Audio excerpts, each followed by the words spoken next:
অনেক diabetic patient থাকেন যাদের খাবার পর দেখছেন যে গ্লুকোজটা রেঞ্জের মধ্যে আসছে কিন্তু ফাস্টিং গ্লুকোজটা বেশি আসছে। এই ধরনের সমস্যার সমাধানের জন্য আপনি যেটা করতে পারেন সেটা হচ্ছে সকালের নাস্তা কোনোভাবেই বাদ দেওয়া যাবে না। সকালের নাস্তা স্কিপ করলে হরমোনাল ইমব্যালেন্সটা আরও বেশি দেখা দেয়। আপনার সকালের নাস্তার মধ্যে এমন কোনো খাবার রাখতে হবে যেটা থাকবে আপনার হাই ফ্যাটস এবং হাই প্রোটিনযুক্ত কোনো খাবার, যেমন হচ্ছে আপনি এখানে ডিম রাখতে পারেন এবং আপনার নাস্তা শুরু করবেন হাই প্রোটিন জাতীয় খাবার দিয়ে।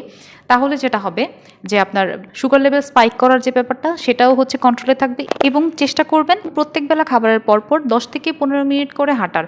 বিশেষ করে রাতের বেলার যে খাবারটা থাকে এই খাবারের পরপর 10 থেকে 15 মিনিট করে হাঁটার, আর মাগরিব নামাজের পরপর খেয়ে ফেলার চেষ্টা করবেন।